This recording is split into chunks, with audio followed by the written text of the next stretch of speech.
Selamat malam semuanya, Bapak, Ibu, saudara-saudari sekalian. Eh, saya izin share screen terlebih dahulu ya.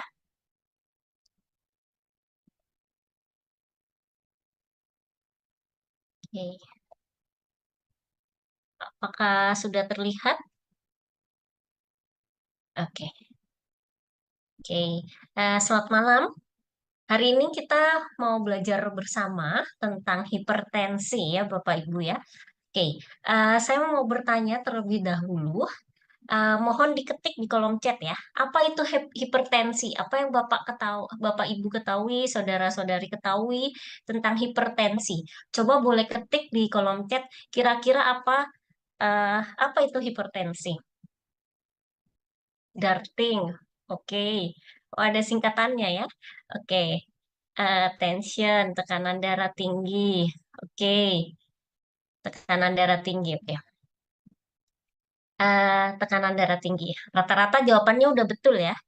Jadi, apa itu hipertensi?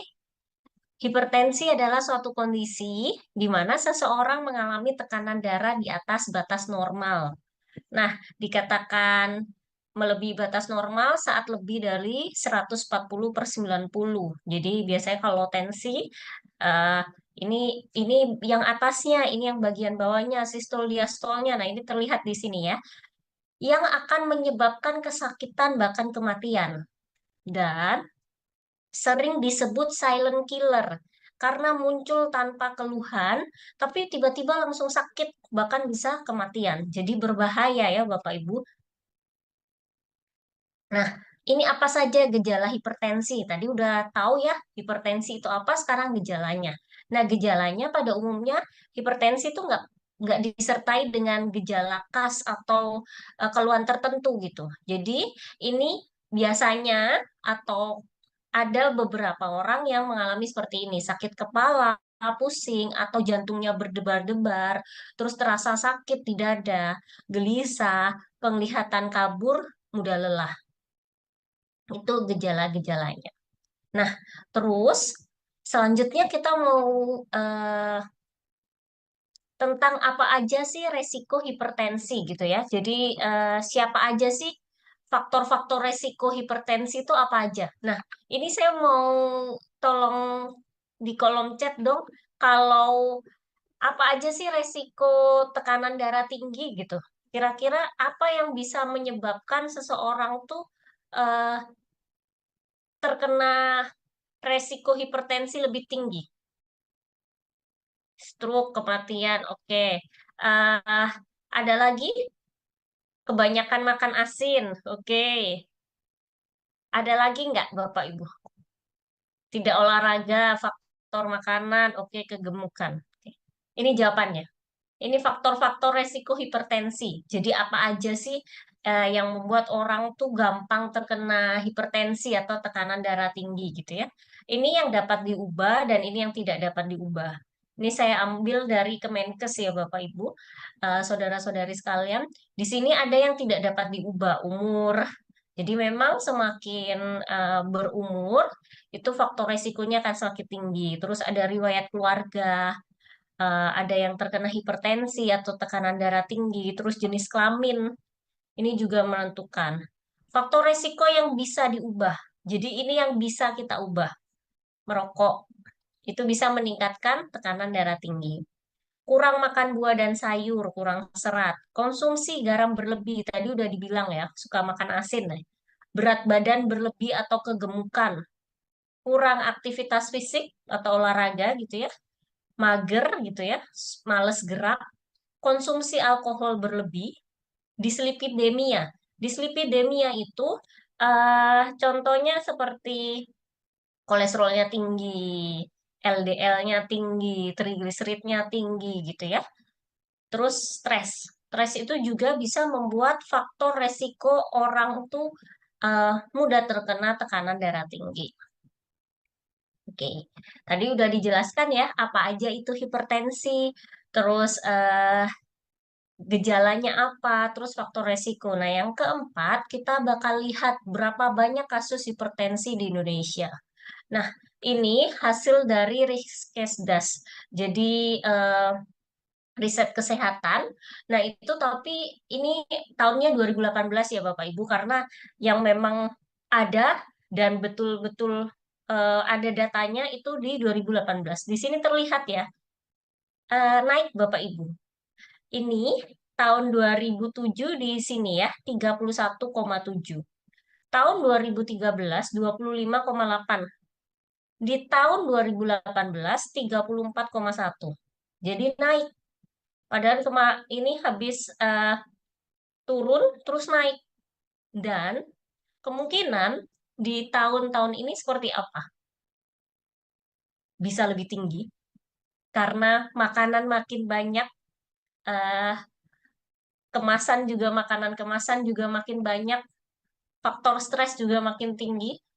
Nah, itu bisa menyebabkan hipertensi atau jumlah hipertensi di Indonesia naik. Nah, ini dilihat dari klasifikasi umur atau kelompok umur. Jadi memang semakin bertambah usia, itu yang terkena hipertensi atau yang terkena tekanan darah tinggi makin banyak. Ini terlihat ya Bapak Ibu ya. Terus kalau dari persentase laki-laki dan perempuan, perempuan yang lebih banyak terkena tekanan darah tinggi. Nah, kalau dari segi perkotaan dan perdesaan, di bagian pedesaan sama perkotaan, paling tinggi perkotaan. Lebih tinggi perkotaan ya dibanding pedesaan ya Bapak Ibu. Oke. Ini klasifikasi hipertensi. Ini Bapak Ibu. Jadi ini diambil dari American Heart Association. Nah, ini kategorinya. Jadi kalau normal itu 120/80. Sistol itu yang atas, yang diastol ini yang bawah. Terus di sini ya terlihat ya, eh, ini tekanan darah tinggi stage 1 dari 130 sampai 139, 80 sampai 89. Nah, hipertensi stage 2 180, 140, minta maaf, dan 90 atau bahkan lebih tinggi. Nah, ini yang krisis atau yang berbahaya. 180, lebih dari 180 dan lebih dari 120. Nah, kalau yang di kuning ini itu termasuk di prehipertensi biasanya. Di 120 sampai 129, terus 80. Nah, ini komplikasinya hipertensi. Jadi, di sini eh, diambil dari Kementerian Kesehatan dan ini memang pas kemarin tuh pas COVID ya. Jadi ini hipertensi yang tidak terkontrol adalah sasaran empuk terinfeksi COVID-19. Nah, hipertensi yang nggak terkontrol tuh maksudnya apa? Hipertensinya nggak terkendali atau tidak diobati dengan benar atau tidak berobat sesuai anjuran dokter. Nah, hipertensi yang nggak terkontrol akan berakibat apa? Ini bahayanya. Lama-kelamaan kalau nggak terkontrol bisa jadi gagal jantung. Jadi berbahaya sekali. Terus gangguan serebral, otak, terus stroke. Stroke-nya ini bisa pecah atau menyumbat. Kan stroke ada eh, jenisnya ya. Gagal ginjal atau retinopati atau kerusakan retina. Jadi berbahaya ya Bapak Ibu. Ini bisa sampai buta. Jadi berbahaya sekali kalau hipertensi itu nggak kita kontrol dengan baik. Nah, ini tipsnya. Tips mengontrol hipertensi ya. Yang pertama, ketahui tekanan darah Anda. Jadi makanya perlu kontrol secara teratur, dilihat. Makanya kenapa kalau orang yang biasanya punya tekanan darah tinggi punya tensimeter sendiri di rumah. Jadi punya alat ukurnya sendiri buat diukur, oh ini segini gitu ya. Terus tekanan darah tinggi itu sering tanpa gejala. Jadi ini bahayanya. Makanya kenapa tadi disebut silent killer. Tekanan darah yang nggak terkontrol akan menimbulkan komplikasi. Tadi udah saya jelaskan ya, ada stroke, ada gagal jantung, ginjal, kerusakan mata. Terus berhati-hati menggunakan obat bebas. Jadi memang perlu untuk konsultasi ke dokter. Ketahui efek samping obat yang Anda minum. Nah, ini perlu diketahui. Caranya gimana? Tanya ke apotekernya, tanya Kalau pas dijelasin tentang obat atau ke dokternya itu perlu tanya. Minum obat teratur dan sesuai anjuran dokter. Nah, kenapa perlu tahu efek samping obat nih ya? Karena banyak sekali obat tuh side effect-nya atau efek sampingnya banyak ke hati contohnya atau banyak lah, banyak lain-lain yang bisa perlu untuk diwaspadai gitu ya. Terus ini sesuai anjuran dokter, obat penting untuk menjaga tekanan darah Anda. Biasanya kalau di sini tuh orang udahlah, udah normal, jadi nggak perlulah gitu. Biasanya seperti itu. Nah, eh, dan dokter biasanya akan menyarankan tetap diminum ya gitu. Karena kenapa? Tekanan darah tinggi itu sering tanpa gejala. Terus pastikan ketersediaan obat di rumah. Ini biasanya yang diperlukan untuk mengontrol tekanan darah tinggi. Nah, ini kalau yang tadi kan dari segi obat gitu ya. Nah, ini dari segi makanan. Jadi perlu diatur pola makannya. Seperti apa? Gula dibatasi, kurang dari 4 sendok makan per hari. Eh, ini banyak ya Bapak Ibu. Kalau Bapak Ibu tahu minuman-minuman yang ada sekarang, yang saya tidak perlu sebutkan mereknya, yang bahkan kopi-kopi manis, terus boba gitu ya, itu banyak sekali gulanya. Terus eh, banyak makanan-makanan kemasan yang juga mengandung gula tinggi. Selain gula, juga garam. Garam ini perlu diperhatikan. Batasi garam kurang dari sendok teh per hari. Kurangi garam saat memasak. Batasi makanan olahan dan cepat saji. Ini memang tinggi sekali kalau Bapak Ibu lihat ya nanti eh, di makanan-makanan kemasan nanti di baliknya gitu Bapak Bapak Ibu bisa lihat informasi nilai gizi. Nah, itu ntar terlihat tuh kandungan natriumnya berapa. Batasnya kita tuh 2000 miligram natrium. Nah, kalau jadi garam itu 1 sendok teh. Dan kita bisa lihat lah, kita masak itu biasanya beberapa orang pakai garam gitu kan, bahkan MSG gitu kan. Terus juga makanan-makanan kemasan yang enak di lidah, savory-savory, dan itu perlu diperhatikan. Terus protein dan lemak, batasi makanan berlemak atau digoreng. Kurang lebih, kurang 5 sendok, minta maaf ya, kurang 5 sendok makan minyak per hari. Itu eh, untuk goreng. Coba dibayangkan sekarang Bapak Ibu sekalian, apalagi yang ibu-ibu yang masak gitu ya. Kalau masak gorengan, bisa nggak 5 sendok makan? Satu, dua, tiga, empat, lima. Untuk biasanya menggoreng apa contohnya tempe gitu ya, ikan gitu. Padahal ini kurang 5 sendok makan.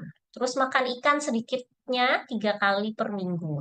Karena ini memang bagus dengan kandungan omega 3-nya. Nah, ikan tuh saya sering sekali bilang nggak harus ikan salmon. Ikan kembung pun tuh tinggi akan omega 3. Jadi, ikan salmon tuh bisa diganti dengan ikan kembung. Buah-buahan dan sayuran. 5 porsi, 400 sampai 500 gram buah-buahan dan sayuran per hari. 1 porsi setara dengan 1 buah jeruk, apel, mangga, pisang, atau 3 sendok makan sayur yang sudah dimasak. Nah, tadi tips mengontrolnya. Kalau ini tips mencegahnya. Apa aja sih tipsnya gitu ya? Ini yang pertama. Ini yang perlu diingat. G4, G1, L5.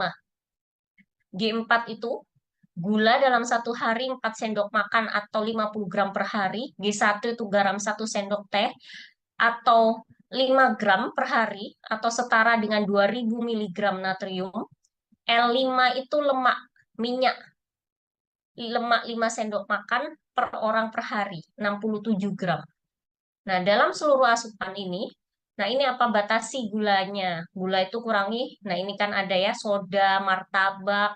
Ini enak-enak ya Bapak Ibu ya. Lebih baik konsumsi diganti dengan buah dan sayur. Garam nih. Makanan kemasan, kaleng, ikan asin gitu ya. Eh, terus ini perlu diwaspadai. Jangan menambah garam atau kecap pada makanan yang telah tersaji. Ini yang saya mau sebutkan. Kadang orang mikir kecap manis itu nggak apa-apa untuk orang hipertensi, padahal itu perlu dijaga ya, karena kandungan natriumnya juga tinggi Bapak Ibu. Terus kurangi konsumsi makanan yang mengandung lemak atau digoreng. Terus alternatifnya memasak dengan cara direbus, dikukus, atau dipanggang. Nah ini tipsnya. Pastikan menggunakan garam dapur beriodium sedikit saja untuk memberi rasa asin. Ini caranya ya Bapak Ibu. Kalau mau masak, apalagi untuk yang udah punya tekanan darah tinggi, itu biasanya kita eh, merekomendasinya pakai garam meja. Jadi makanannya yang udah dimasak itu hambar, terus dihambur gitu ya, baru dikasih garam. Karena kenapa? Orang yang punya tekanan darah tinggi, rasa asinnya tuh biasanya, kok ini masih belum asin ya, ditambah lagi. Kok belum asin ya, ditambah lagi. Makin banyak lah itu kandungan natriumnya. Jadi kalau biasanya yang mau tentang tekanan darah tinggi, biasanya saya akan rekomendasikan untuk eh, menaruhnya di bagian akhir. Terus gunakan bumbu dapur alami yang mengandung sodium untuk mengelola bahan makanan. Contohnya bawang merah gitu ya, bawang putih, daun bawang, kunyit, ketumbar, dan lain-lain. Nah, ini yang saya mau bahas. Jadi kalau kita punya yang namanya Jahor seasoning ya, Bapak Ibu ya. Ini yang bungkusnya ini. Ini bisa untuk masak kita. Yang pertama, ini alami. Kita jadi bisa untuk pakai ini gitu ya. Bisa sebagai bumbu masakan kita bisa ganti dengan Johor seasoning. Diformulasikan dengan bahan-bahan alami berkualitas dan kaya akan nutrisi, vitamin serta mineral. Terus produk nabati. Jadi dia nggak pakai bahan-bahan hewani sehingga sesuai untuk vegetarian. Jadi aman. Terus aman ya, memberikan manfaat kesehatan untuk tubuh, sekaligus menambah cita rasa makanan. Ini tidak menggumpal dan tidak berbau, jadi aman. Terus praktis. Nah ini kan mudah larut dan nggak menggumpal ketika memasak. Jadi cocok untuk semua jenis masakan. Ini yang saya mau jelaskan. Ini bedanya ya Bapak Ibu ya. Dalam 1 sendok teh garam 5 gram itu mengandung sodium 2000 miligram. Sedangkan pada Jahor yang kita punya, 1 saset 8 gram, sodiumnya 194 miligram. Ini beda jauh ya. Jadi ternyata memang ini bisa jadi pilihan Bapak Ibu. Karena memang kandungannya beda jauh. Jadi aman. Cuman bukan berarti, oke, berarti bisa tambah ini terus. Bukan begitu ya. Cuman ini bisa jadi alternatif. Karena ternyata dilihat, wah, yang ini 2000, yang ini 194 miligram.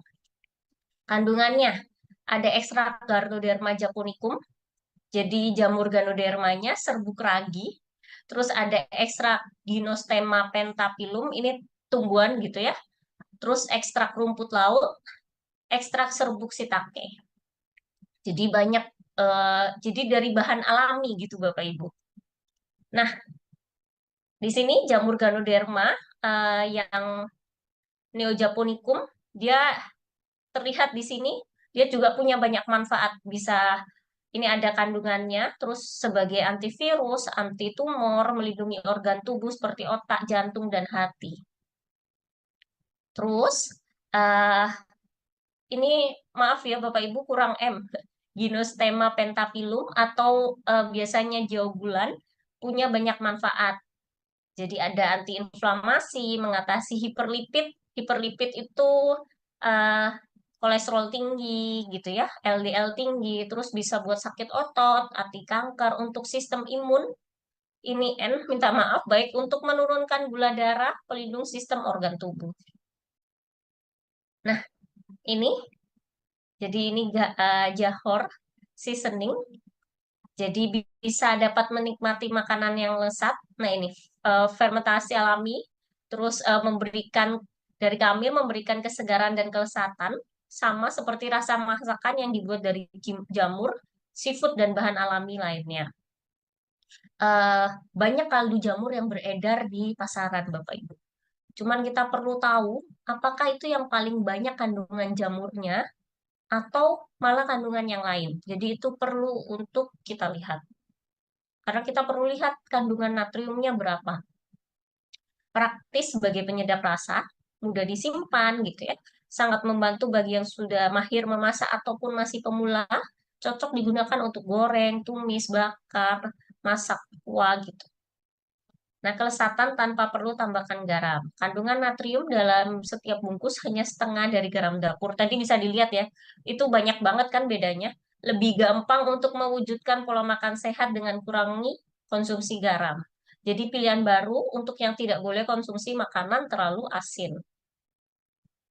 Nah, ini cara menggunakannya. Taburkan pada tahap akhir proses memasak. Untuk menumis hidangan sayur mayur, taburkan setengah saset.